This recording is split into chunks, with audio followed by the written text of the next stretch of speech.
Next हमारे पास definition है डिलीटेड नेबरहुड। डिलीटेड नेबरहुड की क्या डेफिनेशन है?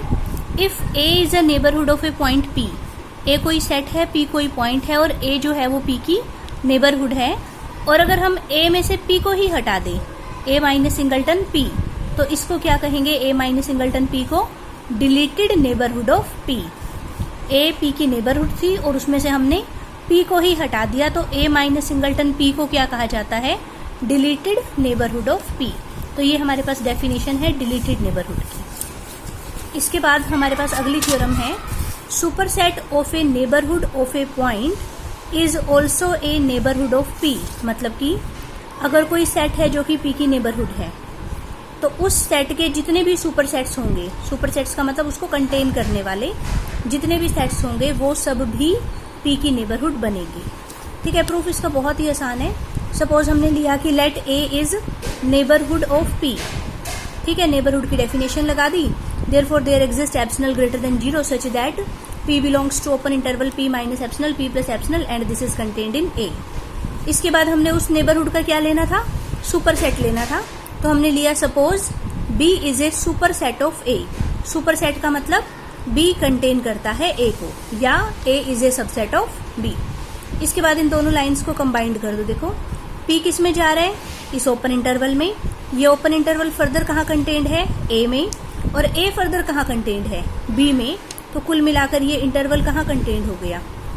b में। ठीक है, तो इस लाइन को हमने यहाँ लिख दिया कि p बिलोंग कर रहा है ओपन इंटरवल में एंड ओपन इंटरवल फर्दर कहाँ कंटेन्ड है? b में। और ये लाइन किस चीज की डेफिनेशन है? कि b is a neighbourhood of p। This shows that b is a neighbourhood of p। b represent किसको कर रहा था? a के सुपरसेट को, और a क्या था? Neighbourhood of p। इसका मतलब अगर कोई सेट किसी पॉइंट की नेबरहुड बनता है, तो उसके जितने सुपरसेट्स होंगे वो भी उस पॉइंट की नेबरहुड बन जाएंगे। इसके बाद हमारे पास नेक्स्ट थ्योरम है, if sets a and b are neighbourhood of a point p।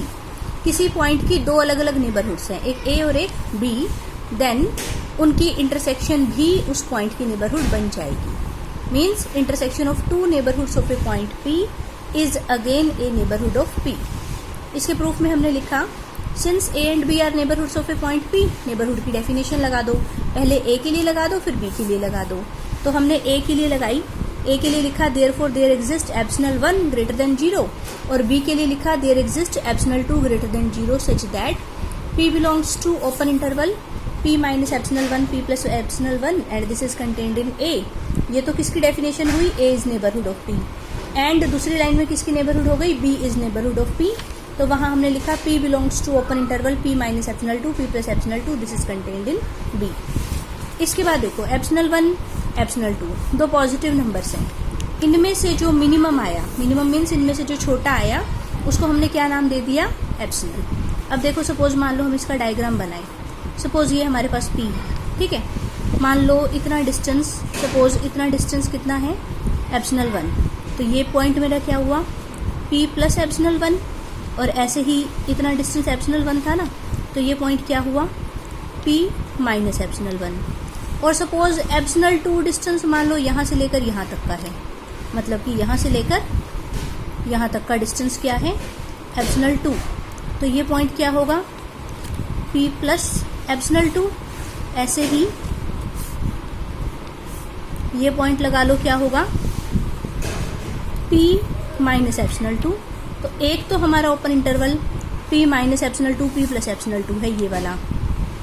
ठीक है, और एक था p minus epsilon 1 p plus epsilon 1, ये वाला, जिसमें से एप्सिलॉन 1 डिस्टेंस यहाँ से लेकर यहाँ तक का है और एप्सिलॉन 2 डिस्टेंस यहाँ से लेकर यहाँ तक का है।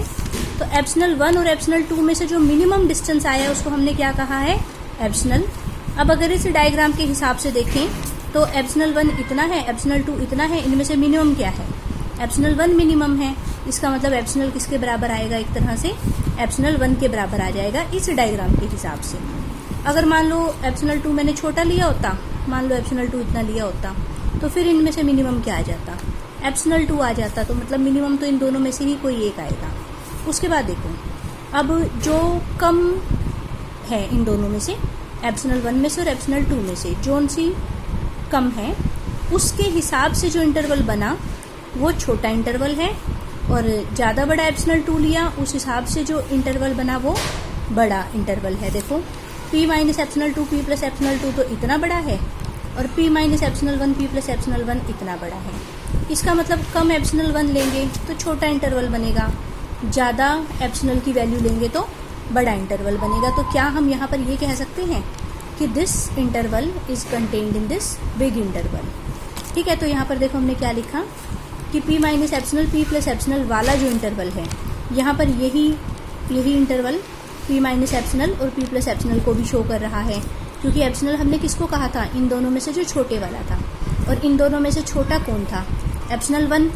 तो ये p minus epsilon p plus epsilon मतलब ये वाला इंटरवल। ये इंटरवल अपने अंदर भी कंटेन्ड है, हर एक सेट अपने अंदर तो कंटेन्ड होता ही होता है, और साथ में यही इंटरवल ये वाला इसके अंदर भी कंटेन्ड है।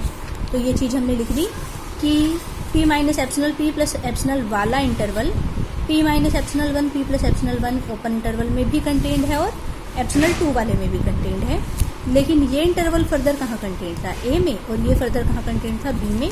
तो वो हमने लिख दिया कि this is further contained in a and this is contained in b। तो कुल मिलाकर हमने एक कॉमन ओपन इंटरवल ढूंढ दिया जो a में भी कंटेन्ड है और b में भी कंटेन्ड है, दोनों में जा रहा है। ये हमने यहाँ इनको कंबाइन करके लिख दिया कि ये इंटरवल a में भी जा रहा है और b में भी जा रहा है, दोनों में जा रहा है। इसका मतलब उनकी इंटरसेक्शन में जा रहा है। इंटरसेक्शन में कौन सी चीज़ जाती है, जो दोनों में जाए, और p इस इंटरवल में बिलोंग कर रहा है, ये तो हमें पता ही है। ठीक है, तो देखने से ही पता लग रहा है कि जो p है इस इंटरवल में बिलोंग कर रहा है। और ये लाइन किस चीज़ की डेफिनेशन है कि a intersection b is a neighbourhood of p। ठीक है, तो a और b दोनों अगर p की नेबरहुड्स हैं तो उनकी इंटरसेक्शन भी p की नेबरहुड बनेगी।